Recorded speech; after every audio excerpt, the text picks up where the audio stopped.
सास बहू का कर्तव्य।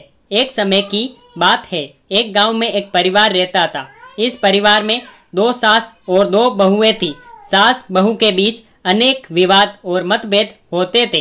पहली सास बड़ी अदालती और स्वाभिमानी थी। वे हमेशा अपनी इच्छाओं को पूरा करने की कोशिश करती थी और बहुओं पर अपना अधिकार जमाने का प्रयास करती थी। वे खुद को परिवार की मुखिया मानती थी और इसका उपयोग अपने अधिकारवादी और दबावपूर्ण सोच के लिए करती थी। दूसरी सास आदर्शवादी, समझदार और धैर्यशील थी।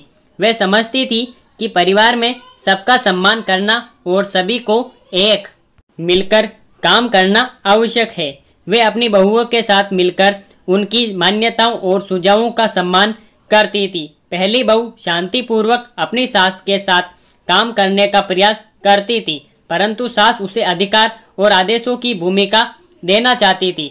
इससे वे परेशान हो जाती थी और घर के माहौल में दबाव महसूस करती थी। दूसरी बहू समझदारी और समाधान निकालने के लिए साथ मिलाती थी।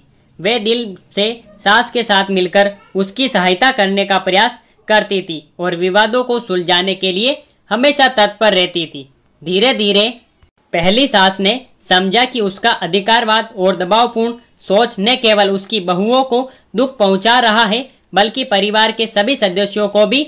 उसने स्वयं को समझाया और अपनी सोच में परिवर्तन किया। इस बीच दूसरी सास और बहू ने प्रेम और सम्मान के आदान प्रदान के माध्यम से समझौता करना सीखा। वे एक दूसरे की मान्यताओं को समझते और सम्मान करते थे और परिवार में शांति और खुशहाली का माहौल बनाने में सफल रहते थे।